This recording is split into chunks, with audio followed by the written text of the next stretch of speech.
Comment bien dormir en pleine nature, torse nu, par moins 40 degrés Celsius?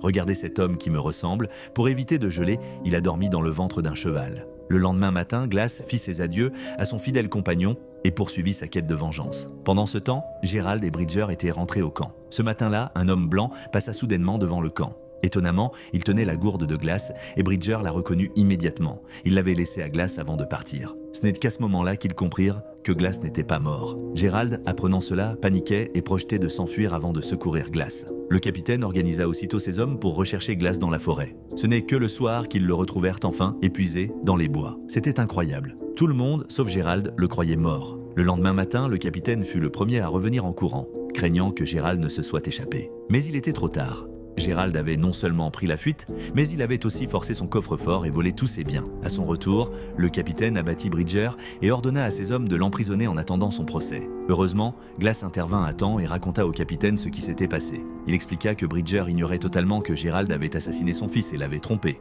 avant même qu'il ne puisse se remettre. Glass décida d'accompagner le capitaine pour capturer Gérald en fuite, sachant qu'avec la neige bloquant les routes, un Gérald effrayé tenterait désespérément de s'enfuir dans les bois. Bientôt, les deux hommes, armés et montés, se mirent en route. Suivant les traces de Gérald, ils savaient qu'ils ne pouvaient aller bien loin. Peu après, Glass sentit de la fumée, concluant que Gérald n'était pas loin, et ils décidèrent de se séparer. Effectivement, Glass trouva des traces du bandit à proximité, mais le capitaine n'eut pas cette chance. Il tomba dans une embuscade tendue par Gérald. Des coups de feu retentirent, et Glass comprit que quelque chose clochait. Il partit aussitôt à cheval pour suivre la direction du bruit. À son arrivée, le capitaine était fatigué. Il trouva rapidement une branche et la tailla soigneusement, ce qui était peut-être crucial pour retrouver Gérald. Il repartit alors, mais fut pris en embuscade par Gérald lui-même. S'approchant prudemment du corps, Gérald le fit rouler du pied. Ce n'est qu'alors qu'il réalisa qu'il avait été dupé. Glass à cheval lui tira dessus. Après une longue poursuite, Gérald s'enfuit dans les bois et les deux hommes s'engagèrent dans une fusillade. Gérald tomba accidentellement du flanc de la colline et Glass le suivit sans hésiter.